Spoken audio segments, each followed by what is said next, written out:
కగార్ కగార్ అని తీసుకొచ్చి తెలంగాణ రాష్ట్రంలోనే కాదు అసలు ఛత్తీస్గఢ్లో ఎక్కడ చూసినా అన్నలు కనబడద్దనే విధంగా కేంద్ర ప్రభుత్వం ఒక టార్గెట్ పెట్టుకొని మొన్న బండి సంజయ్ చెప్తా ఉన్నాడు 2026 మార్చి వరకు ఏదో డేట్ పెట్టుకొని మొత్తం సంపేత్తం ఉండనీయమని ఏది ఉండనీయము మేము దయచేసి లొంగిపోండి అని చెప్తా ఉన్నారు కదా.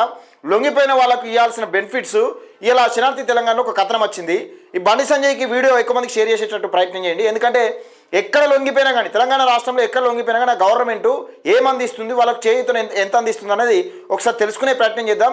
మనకు తెలిసిన విషయమే నేరెళ్ళ జ్యోతక్క 2023లో ఒకసారి మీకు ఆ పిక్చర్ కూడా చూపిస్తా. లొంగిపోయింది. ఇగో ఇది ఎప్పుడు 1/6/2023 ఈ జ్యోతక్క లొంగిపోయిన ఈ డేటు. అయితే ఇక్కడ ఈ ప్రభుత్వాలు లొంగిపోమని చెప్పడమే తప్పితే వాళ్ళకు ఏ చిత్తశుద్ధి చోటి వాళ్ళకు రావాల్సిన అమలు చేస్తూ ఉన్నారు అనేది ఒకసారి నేరెళ్ళ జ్యోతక్కతో మాట్లాడే ప్రయత్నం చేస్తా.